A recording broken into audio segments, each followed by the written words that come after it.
नमस्कार साथियों। आज मैं जिस व्यक्तित्व का परिचय देने जा रही हूँ वो किसी एक नाम या पदों में सीमित नहीं है। वो अनंत आसमान है और अखंड भारत, जिनके रोम रोम में हर श्वास में सत्य की धारा प्रवाह होती है। वह नाम है पूज्य देवर्षि माननीय इंद्रेश कुमार RSS, जिनका हर आंसू रामायण, प्रत्येक कर्म ही गीता है, जिन्होंने अपना पल पल क्षण क्षण राष्ट्र के लिए समर्पित कर दिया।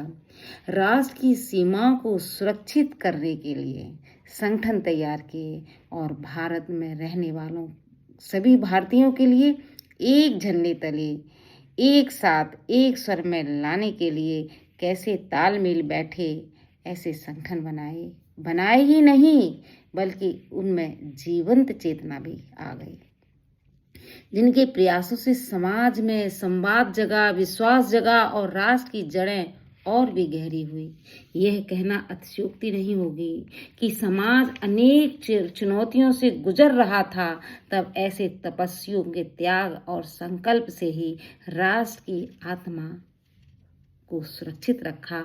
आज अगर भगवाधारी परंपरा जीवंत है और यदि मठ मंदिर अपनी पहचान के साथ खड़े हैं, तो उसके पीछे कहीं ना कहीं ऐसे ही कर्मयोगियों की साधना, उनकी तपस्या और उनका उद्देश्य योगदान है। अरे वो शक्ति हैं जो स्वयं दीप नहीं जलाते, दीपों की संख्या जगा देते हैं। वे स्वयं नहीं बोलते, समय को ही अपना साक्षी बना देते। उनके जीवन का यही संदेश है, जब नियत राष्ट्र हो तो हर कर्म साधना बन जाती है। सनातन केवल एक धर्म नहीं, वह सत्य है, करुणा है और समरसता का शाश्वत प्रवाह है। और जब उसी सनातन के नाम पर कुछ लोग कटुता, विभाजन और भ्रम के बीज बोने लगते हैं, तब ये प्रश्न उठाना भी धर्म बन जाता है। यति नरसिंहानंद सरस्वती, अरे अभिमुक्तेश्वरन सरस्वती, लेकिन बोलते तो विष हैं।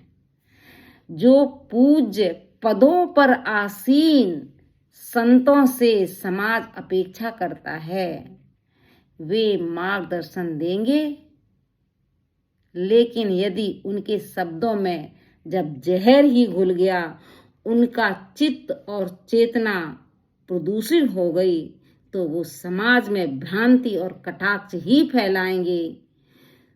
तो यह हम सबके लिए एक आत्म मंथन का विषय है, क्योंकि सनातन का अर्थ किसी को तोड़ना नहीं, सबको जोड़ना है। और जो जोड़ता है वही सच्चा साधक है और वही सच्चा सनातनी है। शब्दों की आंधी उठी है पर सत्य का पर्वत अडिग खड़ा है। इंद्रेश कुमार पूज्य देवर्षि जी का जीवन राजधर्म की साधना पर ही पड़ा है। ना वे भेद के पथिक हैं, ना किसी विभाजन के गीत गाते। उनके हृदय में मानवता के दीप सबको एक ज्योति में मिलाते। जय हिंद, जय भारत।